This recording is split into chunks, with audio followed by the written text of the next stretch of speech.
Really? Okay. Good evening, ladies and gentlemen, faculty and students, spouses, children, and lovers.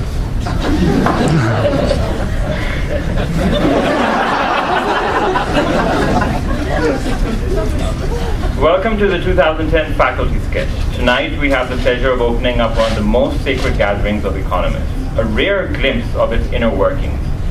Few outsiders have dared enter or live to tell of their visit to the dark and mysterious lair in which the deepest secrets of the profession are cunningly crafted and designed to inflict the maximum possible pain on the most vulnerable of victims, economics department graduate students.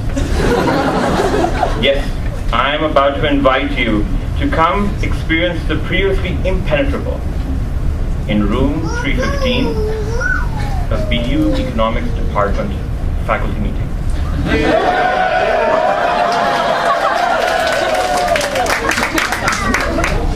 Here, we see a broadly representative, decisive time series cross-section of our esteemed faculty preparing to debate the hottest topics at hand.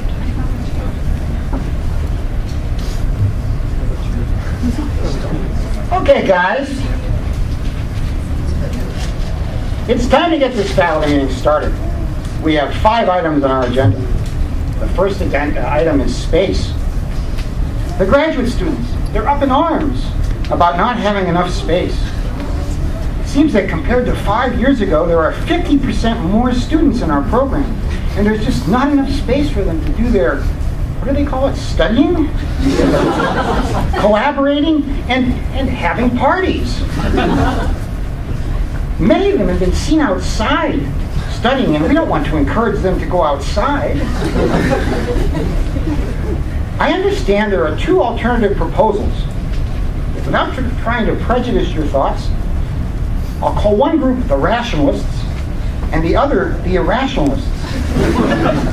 Well, the rationalists present their proposal. Is that you, Bart? Yes, that's right. Okay, we have a classic problem of excess demand for space with a binding space capacity constraint. We also have the tragedy of the commons, the adverse selection of the non-space tolerant, and the moral hazard of the academically lazy plaguing our department. But there is a solution, a Pavlovian tax. We just tax the amount of space each student takes up. This tax will reduce the number of students who come here, relaxing the space constraint. It will also ensure that we tend to get thinner students. Finally, it will discourage them from eating, so there will be more room for faculty in the faculty dining room. But there's more on the next page. It will take a long time to solve the current excess demand problem. Therefore, we rationalists also recommend that we immediately impose a tax on thesis writing students that escalates with each year they're still writing a thesis. This tax will motivate students to work harder and get out of here sooner. As it stands, they have too many incentives to have fun hanging around with us, teaching our courses for us, and so on. Prices work, so this is sure to work. Plus, if demand is inelastic, we could increase total profits.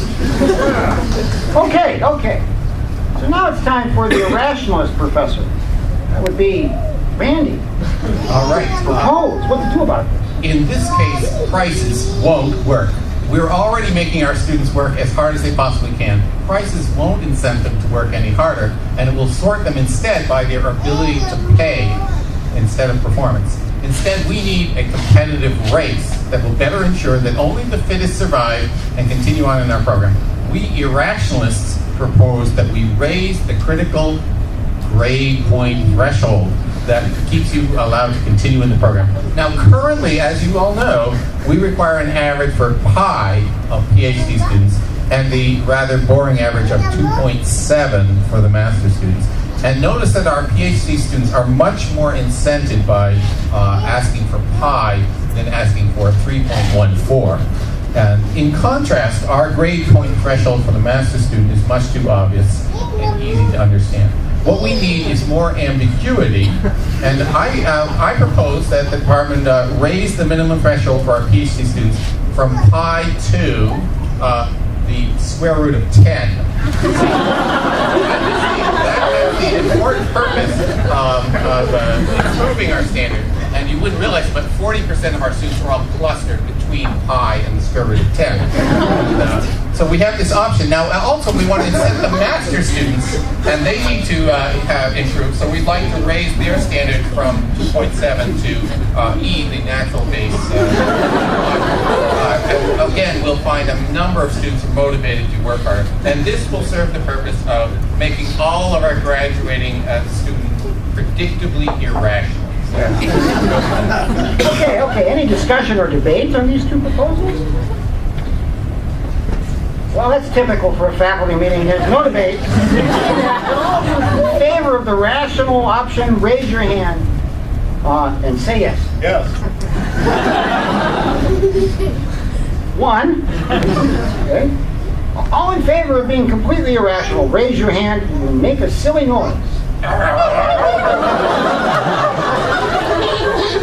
Okay, it looks like the irrationalists have it.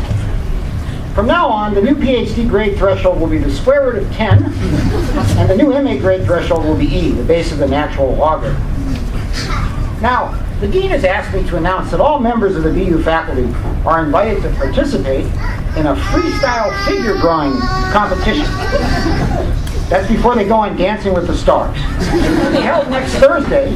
Each contestant will be given 15 minutes, 3 colored markers, and a whiteboard.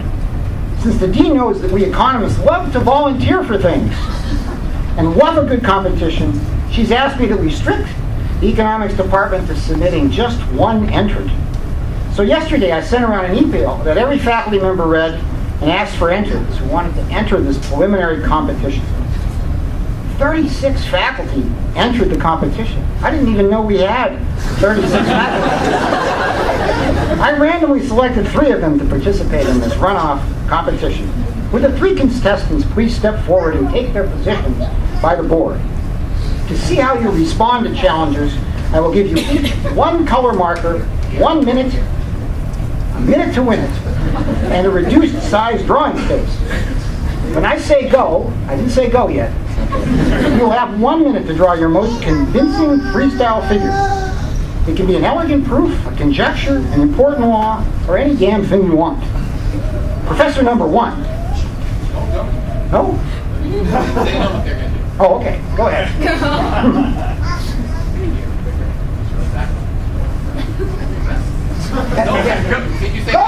Go, God.